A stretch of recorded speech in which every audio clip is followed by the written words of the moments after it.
Good afternoon. My name is Andrew Boutros, and I'm the United States Attorney for the Northern District of Illinois. I'm here with my incredible partner, Chris Ammon, with ATF, as well as Nora Learson, the Acting President of Chicago Transit Authority.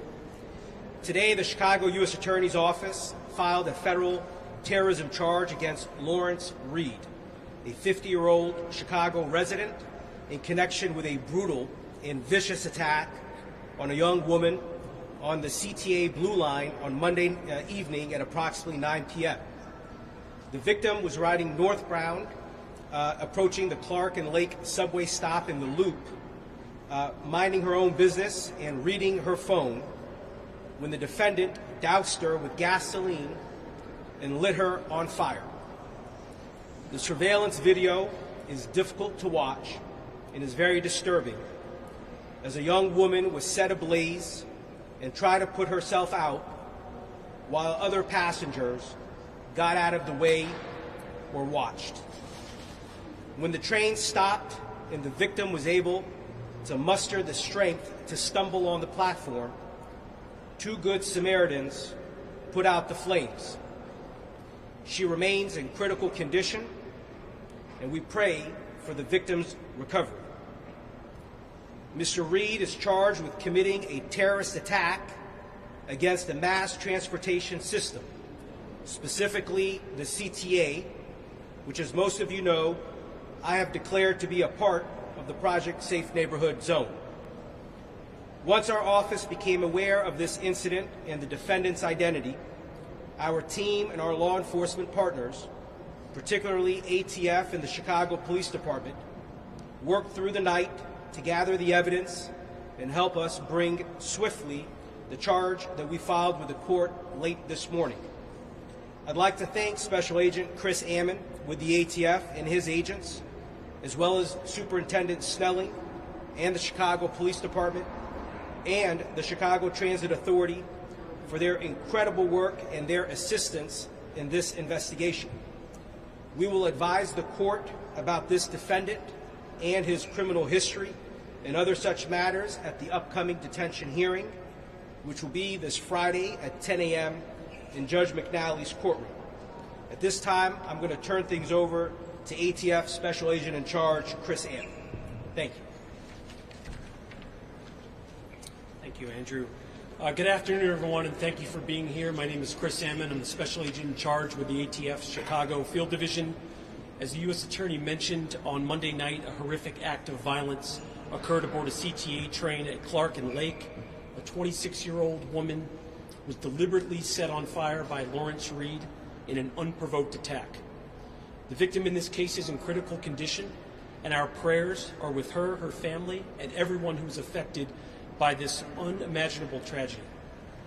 As the charges make clear today, violence of any kind on the CTA rail system or in our city is unacceptable and will continue to be met with the full force of the ATF, our law enforcement partners, and the United States Attorney's Office.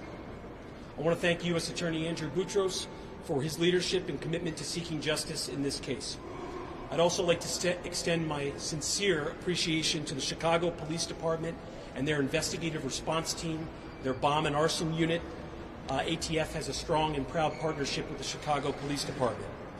CPD officers responded quickly to secure the scene, tend to the victim, process evidence, and then approximately 12 hours later detain Reed so that federal charges could be brought in this case. The evidence in this case will be processed and examined at the ATF National Laboratory in Maryland. Finally, let me say this. Lawrence Reed had no business being on the streets given his violent criminal history and his pending criminal cases.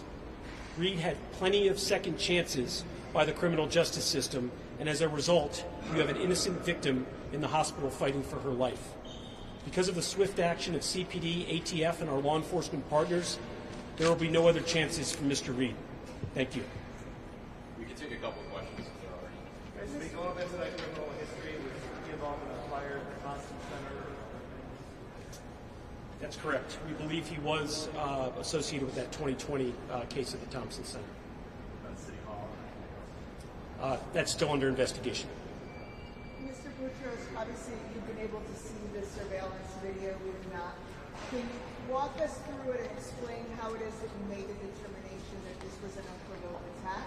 And also, what led ultimately for you to decide that this needed to be charged in federal court rather than just in county? Well, let me start with your second question. As the criminal history that I'm sure will be made clear at the upcoming detention hearing, this is an individual with a very long and extensive criminal history on the state side.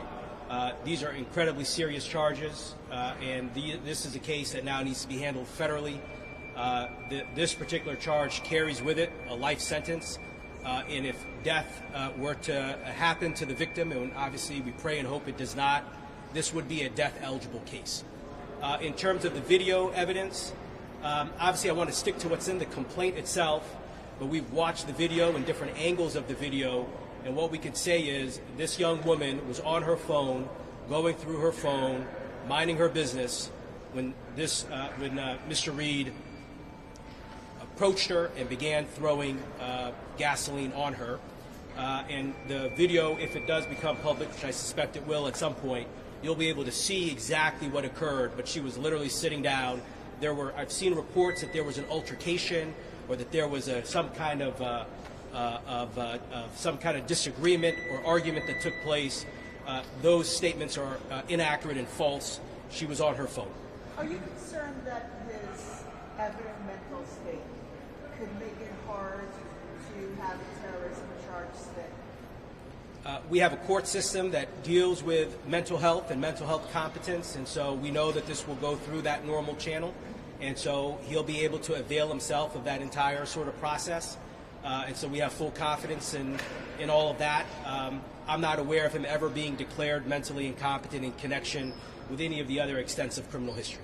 All right, thank you guys. One question. You talked about people came to the aid on the platform. Yes. They assisted. But can you talk about the fact that people on the train did not assist? The video shows that you expressed that, but talk about what that says in your opinion, sir. I don't want to share what it says in my opinion, other than the video evidence will speak for itself. There were other people who were on the train, other people who saw what was occurring, and I can appreciate that. I'm sure people were afraid. I'm sure that people did not want to get involved. Perhaps people were afraid to get involved. But what we could say is, even as she was on the ground trying to put herself out and is rolling on the ground, desperately trying to put out the fire, no one came to her aid until she was able to get off the train and to the platform. And when she finally stumbled down, two Samaritans came and put out all the blaze that was all consuming her. And to the CTA director, No, we're not. No questions. No. If he was on a band list, do you know if Mr. Reed was actually on a CTA band list? I don't believe that the CTA is taking questions, but Jason, you had a question? I just had a question about the terrorism charge and whether that requires prosecutors to prove that he had some kind of wider motive to terrorize the community at large rather than just an attack on one person. It doesn't, Jason, and the charge is 18 U.S.C. 1992, and so it is not a charge that I think this office may have ever brought before, so it's a new charge, but you'll see that it's a charge that has been used in other districts in connection with similar types of incidences. Staffing, the fatal staffing. Correct. Correct. Are there any questions? No. All right. Thank you guys. I appreciate it. Thank you.